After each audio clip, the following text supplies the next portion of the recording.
Today I'm going to conduct clinical session.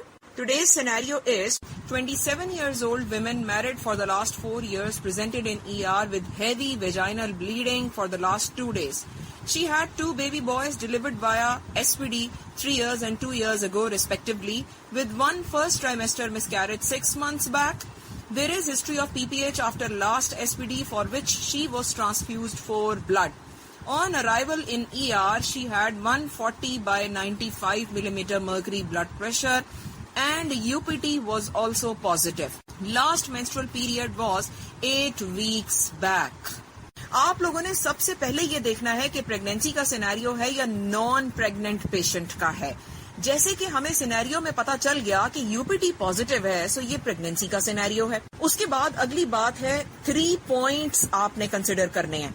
पहला point, patient का biodata, जो relevant biodata है जिसमें पेशेंट की एज आ रही है, मैरिड फॉर कितने साल से उसकी शादी हुई हुई है, ग्रेविडा पैरा ये भी इसी में कवर होगा, और पिछली एसवीडीज थी या सी सेक्शन था ये भी इसी में कवर हो जाएगा. सो पहला पॉइंट हमें क्या लगा, पेशेंट 27 इयर्स की है, शादी को 4 साल गुजर गए हैं, और ग्रेविडा पैरा हमें ये लग रहा है कि उन्होंने मेंशन किया है कि उसकी पिछली 2 नॉर्मल डिलीवरीज थी. पेशेंट का चूंकि एक मिसकैरेज भी है तो ये बनेगा gravida 4 para 2+1. Point number 2 is presenting complaint. Patient की प्रेजेंटिंग कंप्लेंट क्या है? Heavy vaginal bleeding for the last 2 days. 2 दिन से उस पेशेंट को हेवी प्रोफ्यूज वेजाइनल ब्लीडिंग हो रही है. तीसरा पॉइंट हमने देखना है पेशेंट के रिस्क फैक्टर्स. पेशेंट के रिस्क फैक्टर्स यहाँ पे आपको कौन से नजर आ रहे हैं? History of PPH, postpartum haemorrhage जो कि उसको लास्ट एसपीडी में हुआ था, और इसके अलावा पेशेंट का ब्लड प्रेशर ज्यादा है अराइवल पे 140 by 95, so it can be a case of chronic hypertension, pregnancy induced hypertension. ये हमें सॉर्ट आउट करना पड़ेगा. मोस्ट लाइकली क्रॉनिक हाइपरटेंशन है क्योंकि यूपीटी तो उसका अभी पॉजिटिव आया. अब आपने क्या करना है, फटाफट पॉइंट नंबर 2 पे जंप लगानी है. पेशेंट की प्रेजेंटिंग कंप्लेंट को देखना है और उससे आगे चलेंगे हम. पेशेंट की प्रेजेंटिंग कंप्लेंट है हेवी वेजाइनल ब्लीडिंग.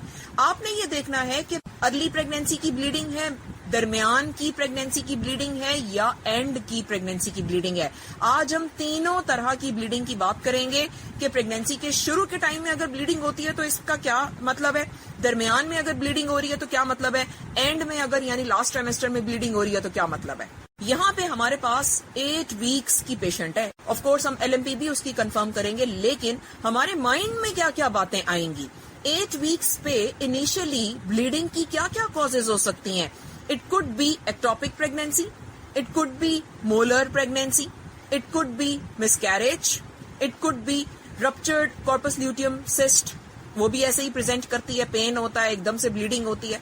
कोई इन्फेक्शन हो सकता है, नीचे कोई ट्रॉमा है, सर्वाइकल ट्रॉमा या कोई भी इन्फेक्शन हुआ था जिसकी वजह से ऐसा हो रहा है, ब्लीडिंग हो रही है. मोस्ट लाइकली 8 हफ्तों पे प्रोफ्यूज वेजाइनल ब्लीडिंग के साथ अगर ब्लड प्रेशर भी ज्यादा मिल रहा है, फंडल हाइट भी ज्यादा मिल रही है, then this is molar pregnancy. Basically आपने डिफरेंशियल डायग्नोसिस बनाना है प्रेजेंटिंग कंप्लेंट को देख के, और उस डिफरेंशियल डायग्नोसिस से रिलेटेड 2-2, 3-3 सवाल पूछने हैं, या उस डिफरेंशियल डायग्नोसिस से रिलेटेड 2-2, 3-3 बातें अपने माइंड में रखनी है. Number 1 differential molar pregnancy. Heavy profuse vaginal bleeding अगर आपको शुरू में मिल रही है ना अर्ली प्रेगनेंसी में, आपके माइंड में पहला डायग्नोसिस जो बनेगा ना, it should be molar pregnancy. Molar के केसेस बहुत ज्यादा ब्लीड करते हैं, ग्रेप लाइक वेसिकल्स निकल रहे होते हैं, हेवी ब्लीडिंग हो रही होती है. और इसके साथ और क्या बातें आएंगी, मोलर के साथ 3 बातें याद रखनी है आपने. Early onset pre eclampsia, hyperthyroidism, anaemia and metastasis के साइन. ये आपने मोलर से रिलेटेड बातें याद रखनी है. अर्ली ऑनसेट प्री एक्लैम्शिया का क्या मतलब है? नॉर्मली प्लेसेंटा की डेवलपमेंट 18 हफ्तों पे जाके कंप्लीट हो जाती है. यूजुअली पेशेंट्स को 18 हफ्तों पे या 20 वीक्स पे ब्लड प्रेशर की एपिसोड स्टार्ट होती हैं, खासतौर पे प्रेगनेंसी इंड्यूस्ड हाइपरटेंशन जो कि फर्स्ट टाइम प्रेगनेंसी में होता है. Pre eclampsia means high blood pressure along with proteinuria. So अब आपने ये देखना है कि पेशेंट का ब्लड प्रेशर तो ज्यादा है, अब इसके साथ प्रोटीन यूरिया है कि नहीं है. वो आप पेशेंट से ज़मानी भी पूछ सकते हैं कि अच्छा भाई पेशाब का टेस्ट कराया था, क्या उसमें चर्बी आ रही है. The next thing is hyperthyroidism. Hyperthyroidism के साइंस एंड सिम्टम्स आते हैं, हीट कोल्ड इंटॉलरेंस हो गया, गर्मी बर्दाश्त से ज्यादा लगना और वेट लॉस का होना, ब्लीडिंग का एक्सेसिव हो जाना। फिर एनीमिया के साइन एंड सिम्टम्स, एनीमिया वाली बातें सारी, shortness of breath, lethargy, blackout और पैल्पिटेशंस, ये सारी बातें।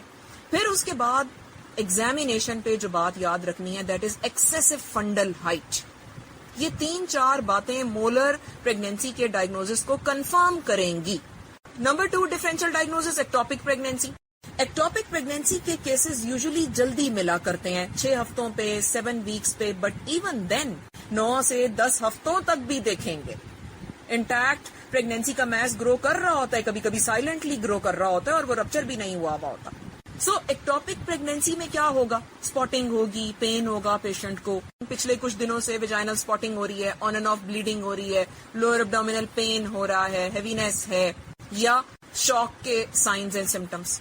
अगर रप्चर्ड एक्टोपिक हो गई है तो फिर शॉक में पेशेंट होगा, एब्डोमिनल डिस्टेंशन होगी, ब्रेडीकार्डिया, हाइपोटेंशन, लो ब्लड प्रेशर। फिर इसके बाद number 3, differential diagnosis, miscarriage. It could be incomplete miscarriage or it could be complete miscarriage.